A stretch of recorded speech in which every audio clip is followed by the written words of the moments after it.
정영택 목사의 사순절 메시지입니다. 오늘은 열왕기상 18장 16절에서 24절 말씀을 보겠습니다. 오바댜가 가서 아합을 만나 그에게 말하매 아합이 엘리야를 만나러 가다가 엘리야를 볼 때에 아합이 그에게 이르되 이스라엘을 괴롭게 하는 자여 너냐?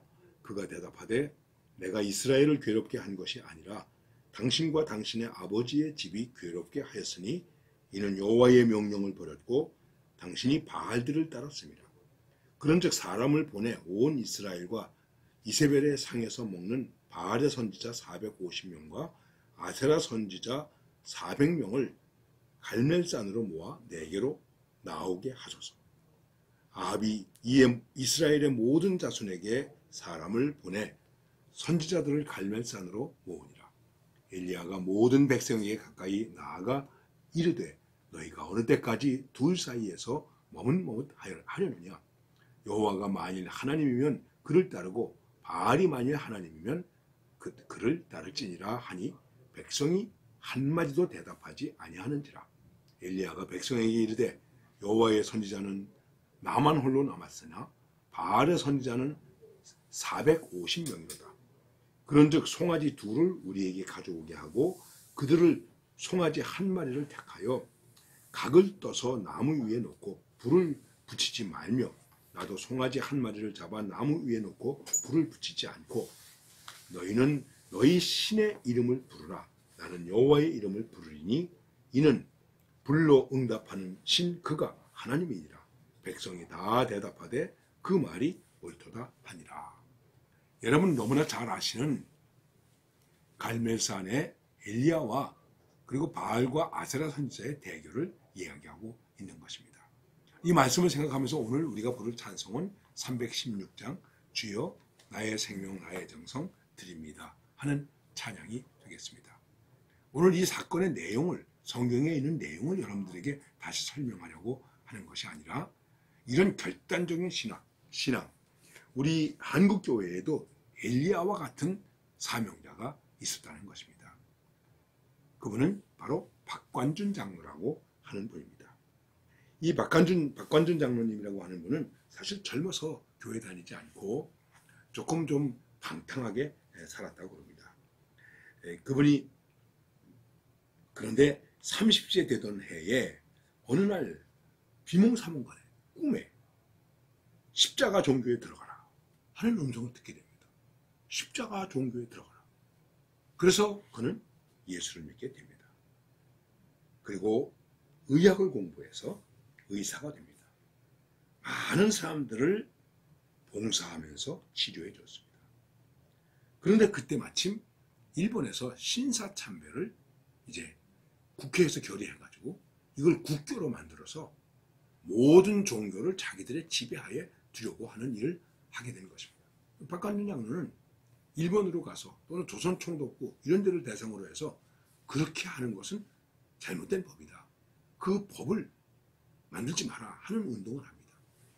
아무리 의사이기도 하고 또 좀 재정적인 형편이 있었다고는 하지만 조선총독부를 상대로 또 일본의 국회를 상대로 해서 그게 가능할 수 있겠습니까?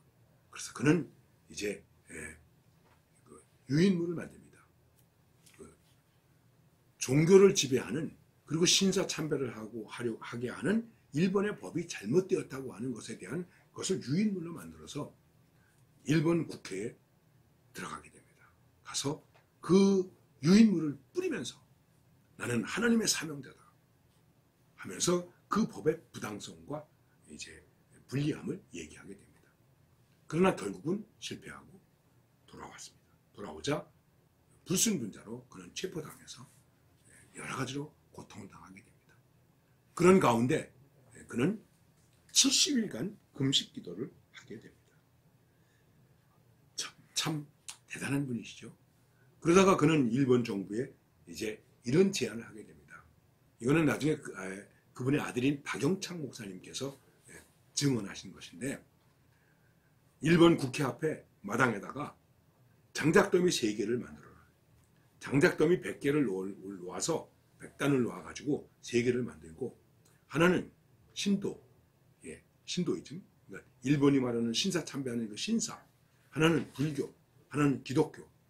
그리고 그 종교를 믿는 사람 한 사람을 다 그 위에다가 앉혀놓고 그리고 밑에 불을 질러라. 그래서 다 죽지 않은 사람, 그 사람의 믿는 종교, 그것을 국교로 해라. 이렇게 주장했습니다. 대단한 용기이죠. 그는 자기가 장작더미 위에 올라갈 각오를 했습니다. 그러나 결국은 일제에 체포되고 고통 속에서 1945년 3월 11일 거의 죽은 상태에서 그를 가석방시킵니다. 그러나 석방되고 나서 닷새 만에 그는 하나님의 부름을 받았습니다. 결국 순교하게 된 것이죠. 이 장로는 평소에 병들어 죽기보다 주님을 위해 피 흘려 죽게 하소서 하는 것이 그분이 기도하신 기도의 제목이었다고 합니다. 그대로 병들어 죽지 아니하고 잡혀서 고문받고 고통당하다가 감옥에서 가석방된 지 5일 만에 세상을 뜬 것입니다. 바로 그런 신앙입니다. 주님을 위해서. 우리 믿음의 선배이신 방기일 목사님은 이렇게 말씀하셨습니다. 그냥 달아지기보다는 쓰여지는 몽당 연필이 되어도 좋다. 달아지지 말고 몽당 연필이라도 쓰여졌으면 좋겠다. 우리가 나는 죽고 예수는 살고 주님을 위해서 어떻게 쓰든지 내가 쓰임받았으면 좋겠다. 바로 저는 이 박관준 장로님이 엘리야 같은 사명자로, 우리도 그런 사명자로 이 세상에서 담대하고 용기 있게 승리할 수 있기를